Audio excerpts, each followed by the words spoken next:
Bonjour et bienvenue. Aujourd'hui, on va s'attaquer à une idée qui fascine autant qu'elle détruit des fortunes en bourse, cette fameuse course à la richesse rapide. C'est en fait l'histoire de deux mentalités, de deux stratégies et au final, de deux destins financiers complètement opposés. Allez, on plonge dedans. Ce rêve-là, tout le monde le connaît, pas vrai? L'idée qu'on peut comme ça trouver le moment parfait, acheter tout en bas, vendre tout en haut. La promesse d'une vie qui bascule en quelques clics. C'est terriblement tentant, c'est puissant, mais on va le voir, c'est surtout un mirage. Et voilà, Warren Buffett, en une seule petite phrase, a tout résumé, absolument tout. La bourse, ce n'est pas un sprint, c'est une épreuve d'endurance. Et c'est justement cette tension, ce combat entre l'impatience et la patience qui va être le fil rouge de toute notre analyse.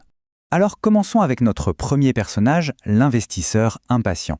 On peut presque l'imaginer, il est toujours en mouvement, les yeux scotchés au graphique, prêt à bondir à la moindre secousse du marché. Mais toute cette agitation, en réalité, ça cache une série d'erreurs qui coûtent très très cher. Et voici le moteur psychologique qui fait tourner l'impatient, le fameux biais d'action. C'est cette petite voix dans notre tête qui nous dit que pour être un bon investisseur, il faut faire quelque chose. Il faut acheter, vendre, réajuster son portefeuille.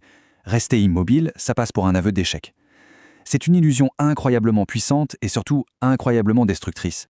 Et la conséquence directe de ce biais, la voilà en chiffres. Et ces chiffres de l'étude d'Albar, ils sont saisissants. Sur 20 ans, le marché, lui, a rapporté en moyenne 9,5% par an. Mais l'investisseur moyen, celui qui n'arrête pas d'acheter et de vendre, il n'a eu que 3,7%.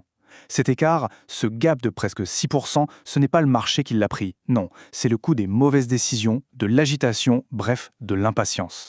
La deuxième grosse faiblesse de l'impatience, c'est sa fragilité émotionnelle. Parce que quand les marchés baissent, et attention, ils finissent toujours par baisser à un moment ou un autre, ce fameux biais d'action se transforme en pure panique. Prenons un exemple tout frais. Mars 2020, le monde se met sur pause. Et les marchés, eux, s'effondrent. Moins 34% en quelques semaines. Moins 34%. Pour l'investisseur impatient, c'est la fin du monde. Il vend tout, il verrouille ses pertes, juste pour que l'hémorragie s'arrête enfin. Sauf que, regardez bien ce qui se passe juste après.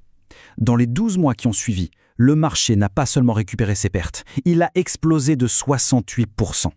Ceux qui ont paniqué et vendu ont subi une double peine terrible. Non seulement ils ont vendu au pire moment, mais en plus ils ont complètement raté l'une des plus belles remontées de toute l'histoire. Et la troisième erreur classique, c'est cette fièvre des tendances. L'impatient ne va pas chercher la valeur d'une entreprise, il cherche ce qui brille, ce dont tout le monde parle. L'exemple du Bitcoin en 2021 est parfait pour ça.